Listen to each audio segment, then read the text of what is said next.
पुण्यातील प्रसिद्ध बिल्डरचा मुलगा केतन अग्रवाल याचा गेल्या आठवड्यात लोहगडावरून खोल दरीत पडून मृत्यू झाला। 400 फूट खोल दरीत पाय घसरून केतन पडला, ज्यामुळे त्याला गंभीर दुखापत झाली। अनाई बचाव पथकाने धावाधाव करून त्याला सुरक्षित वर काढेपर्यंतच त्याचा जीव गेला होता। अवघ्या काही महिन्यांवरती केतनचा विवाह होता आणि त्याचा मृत्यू झाला। त्याच्या दुसऱ्याच दिवशी म्हणजेच 19 जूनला त्याच्या होणाऱ्या पत्नीचा सिया गोयल हिचा वाढदिवस होता। अवघ्या एक दिवस आधी घडलेल्या या दुर्दैवी घटनेमुळे सगळेच हळहळले। मात्र आठवड्याभरानंतर या केसला एक धक्कादायक नवं वळण मिळालंय, कारण पोलीस तपासात जे समोर आलं त्यानं अनेकांना धक्का बसलाय। केतन याचा पाय घसरला नव्हे तर त्याला धक्का मारून दरीत ढकलण्यात आलं होतं आणि हे क्रूर कृत्य दुसरं तिसरं कुणी नव्हे तर त्याच्याच होणाऱ्या पत्नीने सिया हिनं केल्याचं उघड झालेलं आहे।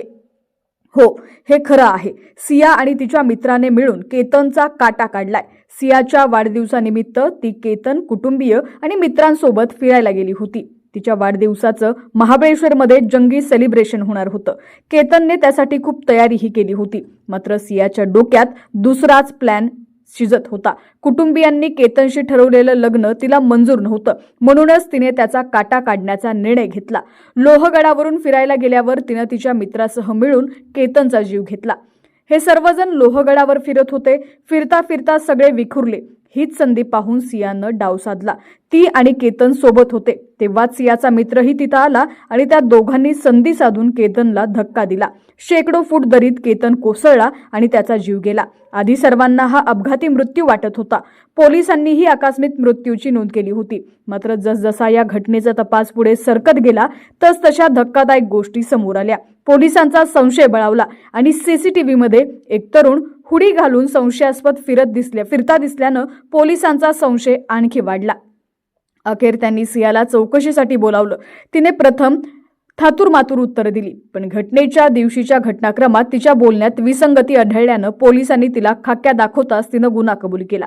केतनशी लग्न करायचं नव्हतं म्हणून मित्रासह मिळून त्याची हत्या केल्याचं तिनं कबूल केल्याची माहिती समोर आली आहे। त्यानंतर पोलिसांनी सिया आणि तिच्या मित्राला ताब्यात घेतल्याचं सुद्धा समजतंय।